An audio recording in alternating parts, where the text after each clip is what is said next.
one way that heavy government involvement in the economy can undermine groups with unpopular views, right, or interfere with the personal liberty of people with unpopular views is by undermining their donor base.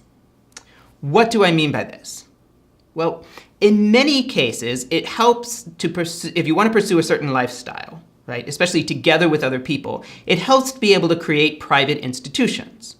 For example, in this country, we have several extensive networks of private colleges and universities.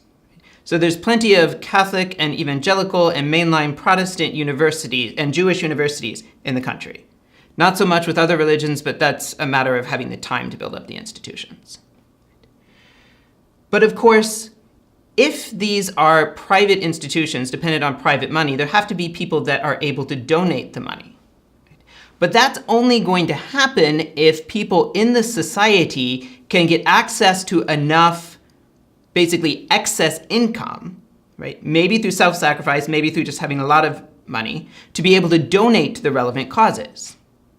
So if nobody is in a position to donate money to private colleges, well, they either have to go to the government for the money or just wither away. Now, the more heavily we have government involvement in the economy, the more it's easy to undermine the donor base. And that can either be general or specific. Right?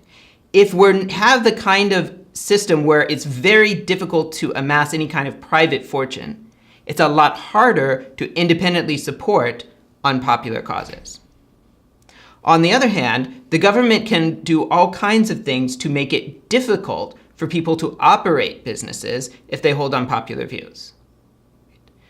So that could range from, well, an example of this has come out in recent years. Okay? So recently, the President of the United States declared that nobody could have federal contracts unless they agreed to a certain sort of non-discrimination policy against gays and lesbians.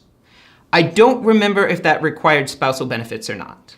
Right? But you could imagine a situation where we had legislation that said, if you operate a business, you have to provide spousal benefits to, or at least anything you provide to opposite-sex couples, you have to provide to same-sex couples.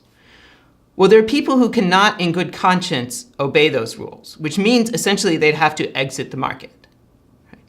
So the government has lots of different ways that it could either generally, right, or in a targeted way, shrink the donor base, and therefore make it difficult for people to support private institutions that help to maintain certain lifestyles that the government doesn't approve of.